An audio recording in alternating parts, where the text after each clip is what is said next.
This morning's text is found in Romans chapter 1 and verse 7. Called to be saints. We are very apt to regard the apostolic saints as if they were saints in a more special manner than other children of God. All are saints, whom God has called by His grace and sanctified by His Spirit. But we are apt to look upon the apostles as extraordinary beings, scarcely subject to the same weaknesses and temptations as ourselves. Yet in so doing, we are forgetful of this truth, that the nearer a man lives to God, the more intensely has he to mourn over his own evil heart, and the more his master honors him in his service, the more also does the evil of the flesh vex and tease him day by day.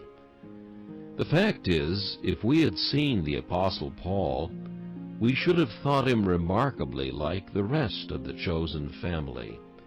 And if we had talked with him, we should have said, "We find that his experience and ours are much the same. He is more faithful, more holy, and more deeply taught than we are, but he has the self-same trials to endure. Nay, in some respects, he is more sorely tried than ourselves."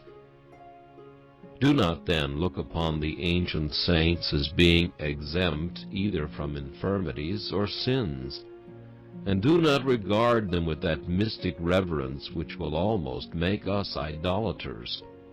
Their holiness is attainable even by us. We are called to be saints by that same voice which constrained them to their high vocation. It is a Christian's duty to force his way into the inner circle of saintship. And if these saints were superior to us in their attainments, as they certainly were, let us follow them. Let us emulate their ardor and holiness. We have the same light they had.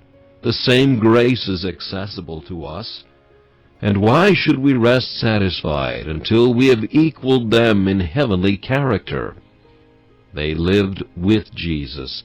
They lived for Jesus. Therefore, they grew like Jesus. Let us live by the same Spirit as they did, looking unto Jesus, and our saintship will soon be apparent.